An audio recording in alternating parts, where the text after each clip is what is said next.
Hi students, welcome to your first class at Crack High School. If I ask you to name one Nordic mythological being that have appeared in the MCU, you're probably gonna say like Thor, Loki or Odin, but you wouldn't have said Ego, the living planet. And I know what you're gonna say, but Ego isn't a Nordic mythological being.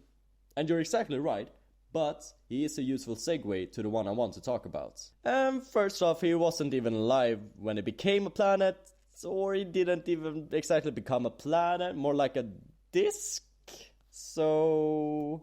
Ymir, the dead disc. In the beginning of everything, there existed three things. The ice world Nilfheim and the fire world Muspelheim, and the gaping abyss between these two worlds called Ginnungagap. The frost from Niflheim and the flames from Muspelheim met in the middle of Ginnungagap, where the ice melted because of the flames, and from the ice droplets came Ymir. Ymir was the first giant, and he was a hermaphrodite, and he reproduced asexually. When Ymir slept, giants would appear from his sweat on his legs and from his sweaty armpits. It's because all of that, the giants in the NMU has blue eyes. Okay, that's a lie, but it could be true, and the frost kept on melting until a cow named Audhumla emerged from it. Ymir sucked her cow titties while she survived on salt licks in the ice. Her licks slowly uncovered Buri, the first of the Aesir tribe of gods. Okay, during this part of the story, a lot of names are coming up to explain one thing, and that is, spoiler alert, Odin's lineage. But I don't really give a shit about these relatives, so I'm not going to do a lot of research on them.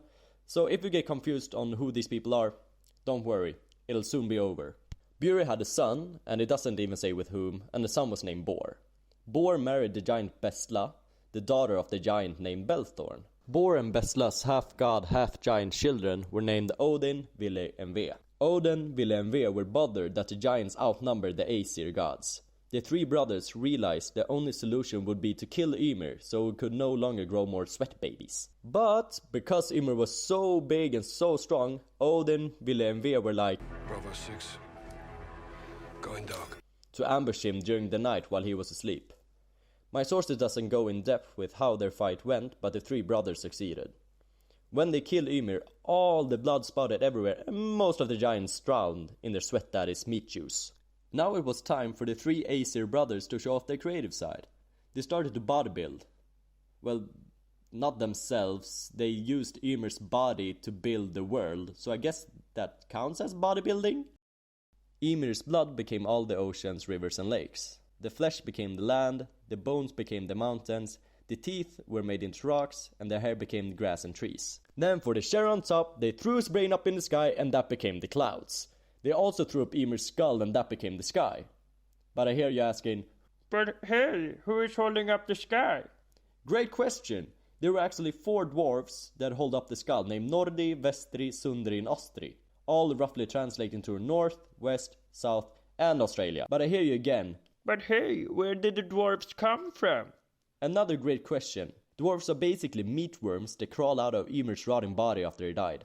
All of the dwarves, except the Skyholders, patent pending, made their home underground. There are much more stories about the Aesir gods that I want to cover on this channel, but this is where the video ends.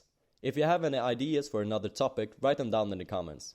Anyway, thanks for watching and have a nice day.